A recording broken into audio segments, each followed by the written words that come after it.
Welcome to live Q&A with Nina Sunday from Brainpower Training. That's me. And I'm about to introduce John Prentice. Hello, John. Hi, Nina.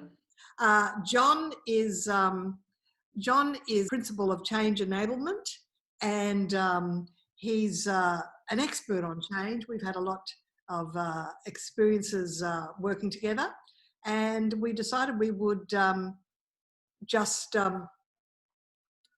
discuss one of the issues is that because of the change to working environment and working from home, leaders can't lead the same way they used to lead when they were working in office with people. And we think some leaders are doing that. So what's been your observations, John, and what would you like to talk about that regarding that? Thanks, Nina. Thank you for the opportunity just to do this today, and further into a conversation that we were having just the other week, I think, about all the things that we might be observing that's going on around us. I think, if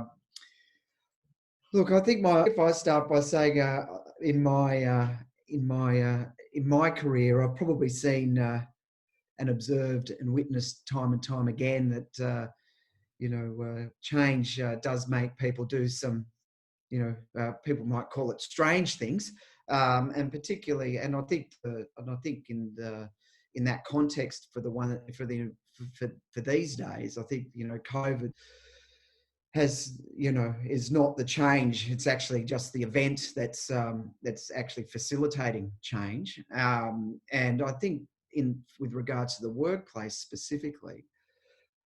I think we've got multiple dynamics that are going on. There's people that are still in work and working from home.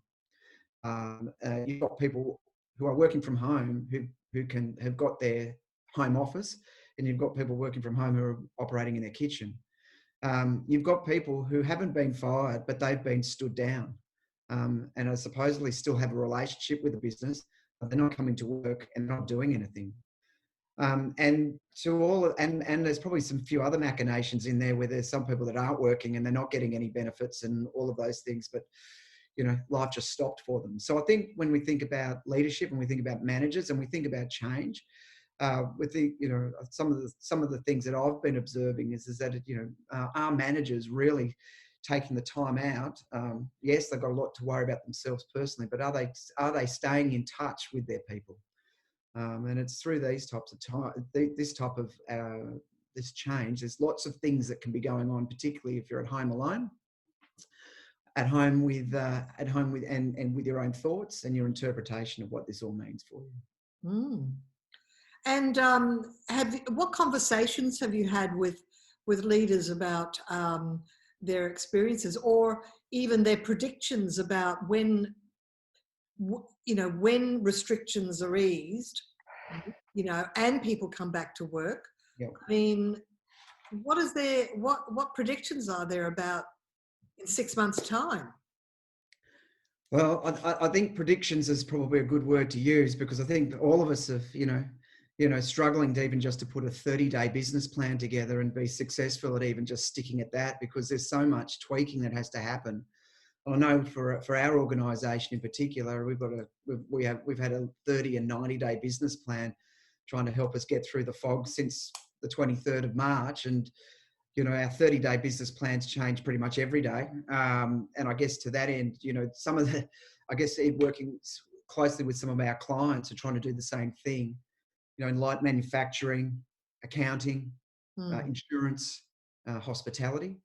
The ability for them to even understand if they can even bring back their workforce, and how much of their workforce when things do lighten up is a huge challenge for them. And I guess in that there's lots of question marks for staff in terms of understanding, is there a role for them at the end? You as a Prosci facilitator, Prosci change, there's obviously lots of operating principles. What do you think is the one key principle that leaders should be applying now? Yeah, if you take a Prosci view of the world, then and you take ADKAR as the base model in terms of you can ADKAR anything. I think if you're just stuck at awareness, um, um, and just started there, you could probably navigate your way through what needs to happen next. Awareness really drives communication, and if you're not communicating with people, then you're probably leaving you're leaving them to their own devices to make up their own minds and their own interpretation of what all this means for them. And they may have that may be a liberating, self-fulfilling perspective that they get. It could be a negative one as well too, and it might be that it's a confused view, which has got nothing to do with what actually is going to happen, which could be quite positive in terms of keeping people engaged and connected to your organisation. So I think awareness is the number one thing. And generally, as we all, when we're in projects and life in general, where communication stops, that's generally where the problems begin. And in this case, before COVID, I was thinking about this before COVID, how many hours a week did people spend at work with people at work?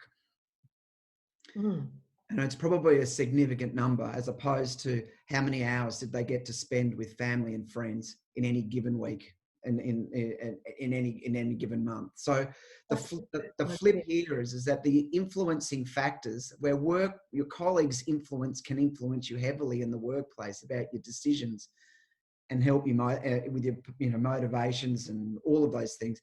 The influences sort of are flipped at the moment, because you're sitting around the dining room table, if you're a family, probably for the first time in a long time, and having dinner at the same time. Yeah. Loved ones are giving you information about your thoughts, and you're processing it slightly differently, which may be things that which may trigger you to interpret that your current situation, you might need to change it yourself. All right, so the A in ADKAR refers to awareness. Now that requires a certain power of observation and also emotional intelligence, because whatever you have to pick up the non-verbal cues, or even the tone of voice is a verbal cue, but tone of voice can actually reflect and also indicate a sort of a under the surface emotion that's there. And maybe it's one of dissatisfaction, or a yearning for something better than what they're working with. Yeah, and I think managers need to be clever, right, and maximise these types of tools in particular. Email is one form of communication, but probably never the best one, because it's just a bit of could be deemed as, I don't want to talk to you and I'll just send you an email. I think there's picking up the phone, and I think that's still an important component. But technology's enabled us to see. You can see whether someone's smiling. It's easy for someone to tell you if they're all right over the phone, and they might not be. And I think the fact that you can actually, if you know them and you have a relationship with them and you've worked with them and you are responsible for them, you can create intimacy in these environments as well too. They don't have to be just a whole group, a group share. They can be one-on-ones as well too. So I think, sorry, Nina, after you. Oh, no, I just had another question, because here's the thing, here's the challenge. When people appear to be doing a good job and don't need you, they still need you, because if you neglect them and spend time with the high maintenance people that are maybe performing more poorly, but the good people are at a certain level, but if you just let them continue at a plateau level, it actually will start to go down. That's right, and we can refer that as sort of we can put some language around that in terms of that's we'd define that as relationship drift. Yeah, relationship drift. These are good people that we know will just keep doing no matter what. But you know what? If you don't give them the love and attention as well too, then they too will. The last time you spent time with them starts to get greater and greater and greater and greater. And then it's sort of, you're not talking to each other anymore now. So I think to your point, saying thank you, or just doing some of these, or just checking in, it doesn't have to even be about work. It could just be about what's going on at home, what's going on personally. Exactly. A good behaviour of a manager actually asks some non-prying but appropriate personal questions about their home life, or just asking about the family, because at this time, people might be separate from, say, elderly parents, or you know, there are loved ones maybe in other parts of the world that they're worried about. And if you show that you care and show an element of kindness, then that's going to go a long way with relationship. Yeah, and I think sometimes some people might scratch their heads and say, "Why do I need to do all of this? We're talking about work." I think you know, if you value those that you have around you, and you have an ability to be empathetic to the situation, then I think those things will come through because of your inquisitiveness to know. Yeah, and I think as you know, I think about managers. And I think about the managers that I'm working with now. You know, we really are asking them the question: what's your communication plan that you've got with your staff every day, and what's the frequency in terms of that? In terms of your engagement, and what do you and how are you planning? How are you putting into your plan what the things that you need to talk to them about, so you don't lose track of it? There's so much going on. Yeah. So managers and leaders need to have a communication log, Yeah. or even a CRM, a client relationship management system. If they have a CRM, use it for their conversations with the people they lead. I think so. Well, I think there needs to be something. Otherwise, you can lose touch with when was the last time we did it. And these are all of these things are planned. Projects are planned event. This is a planned event.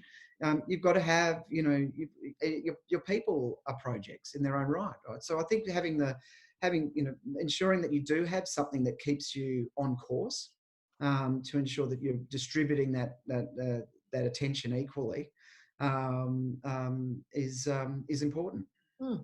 Well, I've opened up the audio line, so everybody is unmuted now. So if you do have a question, we'll give you a moment to ask it.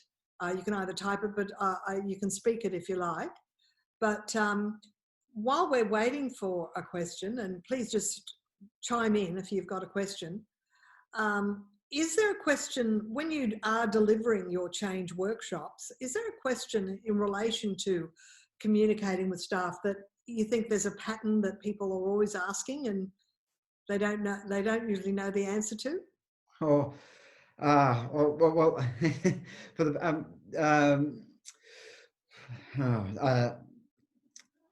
I don't know if I can put my finger on that per se. Yeah. But When people are, I guess what I'm saying is, when you do change plans with companies, is it always about, you know, the process, or is the interaction with the people they lead and interaction informing them of the change process part of that plan? And what sort of questions do they ask you when you're at that point in the workshop? Well, I think look, depending on who we're training, I mean, it might even come down to, is that what I'm supposed to be doing? Yeah. They don't even know. They don't consider it part of their job. Is what I'm saying. Yes. That's a big...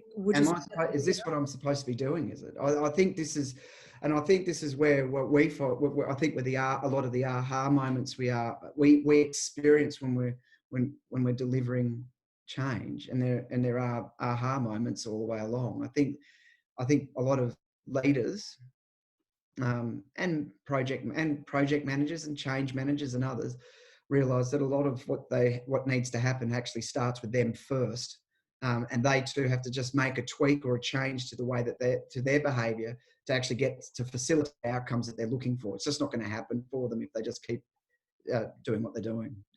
And this replay is going to go out to our corporate list, but I'm just wondering of the people that are present.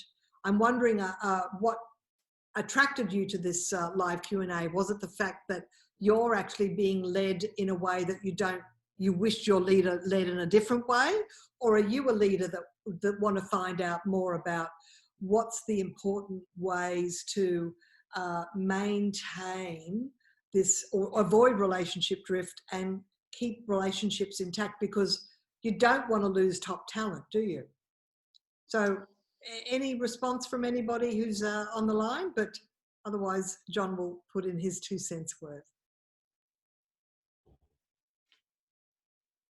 Sometimes people are shy, so over to you. I think if I just to fill the gap there, I think we've got to recognise that there's 6 million people who are receiving JobKeeper right now. Yeah. Yeah. And even as late as yesterday, and I think this might be why it resonated with us, Nina, is perhaps we're both seeing something similar that's out there. Is that IAG Insurance released some survey result around a study that suggests that 3 million Australians are currently considering a career change. Right. So I think when I say that people can operate in strange ways, good people, the triggers, the emotional triggers that happen in circumstances like this actually force people to make choices they would never have done before. We made choices to do Q&A over webinar, over video conferences. Yeah. People are looking at their options about whether they really want to live in the city or whether they want to move. People are thinking about, do they want to, I think there's probably real consideration by a lot of people about, do I really want to go back to the workplace? Right. And they may still want to work, but they might want to be self-employed. They might want to reduce their living expenses by moving to out of a metropolitan city. Yeah. And that has implications for employers. It does, and I think even for those that are employed, there's conversations where employers will be asking those that they've stood down if they want to return to work to take a significant salary cut to continue to do the job that they're doing. So I think there's quite a lot of things that are at play, and I think the wise manager would be understanding, keeping in touch and having a good understanding of what people are thinking, their people are thinking, so that they can mitigate the risk as it goes along. And it's a continuous conversation, not necessarily a surprise conversation, especially, if there is a surprise at the end, and that means you can still have your job, but we can't pay you as much as what we used to. Yeah, that's true, because if companies' profit is reduced, they're losing the cream, Yeah. So it's a different world we're looking forward to. Just before we close off, John, you mentioned the A in ADCAR refers to awareness. The DKA&R, which of those do you think still applies in this current volatile situation? It's uncertain and it's ambiguous. It can go in any direction. Yeah, well, if it's just desire, then it's hope, right, in there. Right. I think if the moment you lose hope is the moment that that everything sort of, it doesn't matter then, right? So I think keeping people motivated, keeping people thinking. There's an activity that I'm doing with my clients at the moment, particularly with those that are still employed, impacted by salary, but maybe just having the honest conversation around, for a long time your employer has been true to you. They paid you on time. They've done all the right things by you. This time round, it's maybe the conversation could be, maybe this time round, when we think about that, and we're still fortuitous to be in that position, what are we, perhaps as employees or staff, what are we going to do to help the employer get the business back to where it was, if that's even possible? Yeah. Well, I just had a question come in from an attendee who said they've joined as an individual contributor, as a worker, and thought they could get some insight on how I could manage up. Yeah, right. So I don't really have anything to add as a manager. So how do you manage up when you want something different from your manager? Well, I think that, I think the first thing is you've got to treat people as people first, and as employees first. Everyone's an employee. Yeah. And I think in managing up, I think you've got to ask yourself, how strong is your relationship with that person? Can you have the conversation you need to have with that person? And have you got a channel to be able to do that successfully, particularly since the ability to do face-to-face, if that's not possible, is the biggest hurdle for most of us right now. And the questions are starting to come. Here's another one, John. I'm wondering if managers can be taught how to be aware of people if they have low emotional intelligence.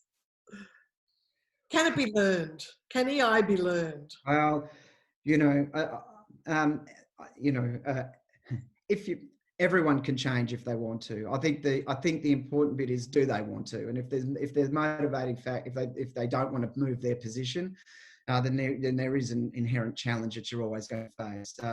But I think managers, I think what's interesting, isn't it? It's changes generally rated in employee surveys within organisations is that we're not very good at managing change. And generally that's got to do with the immediate manager that you have and their ability to cope and go through change as well too. So to that, and not in a self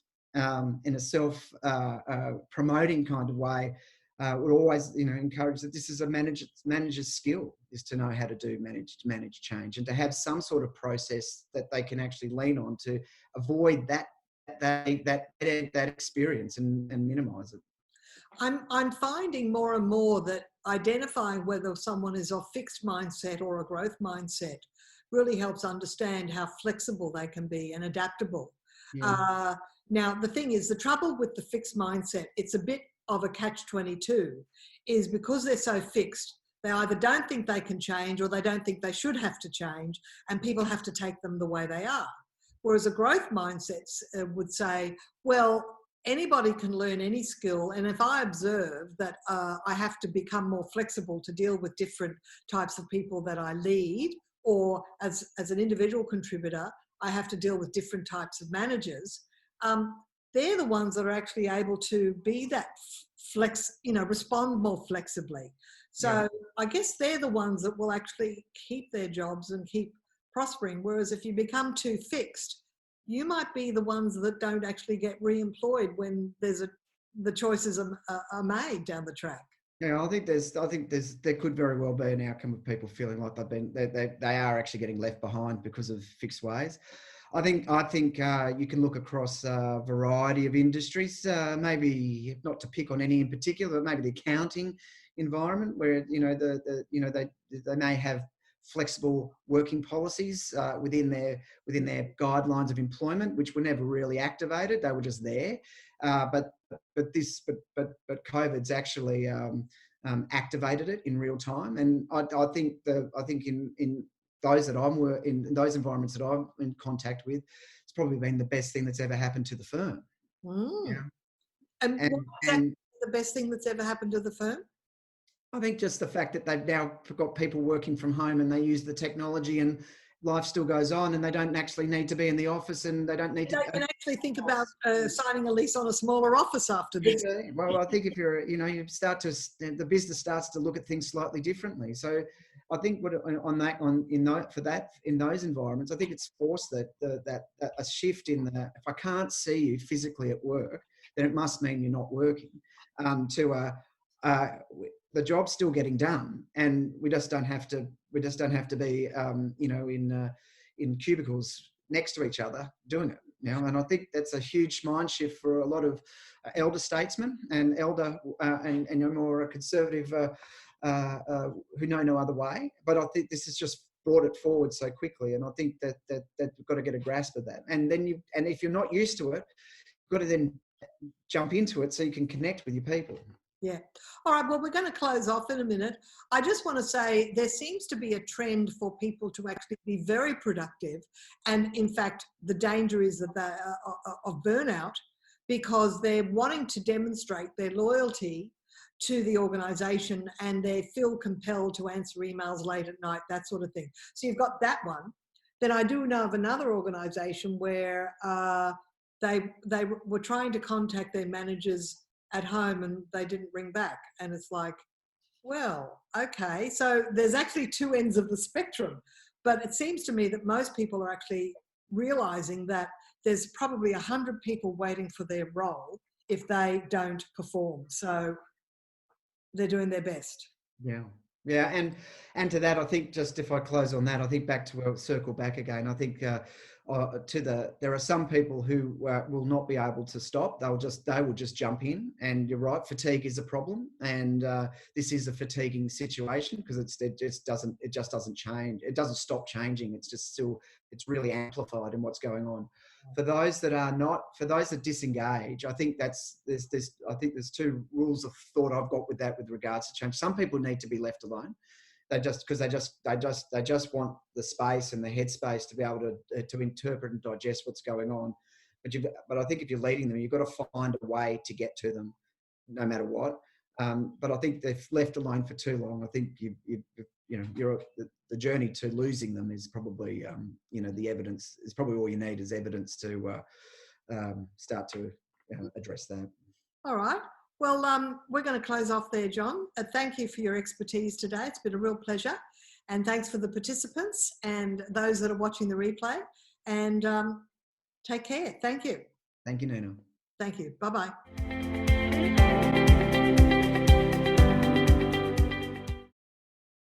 This podcast is a part of the C-Suite Radio Network.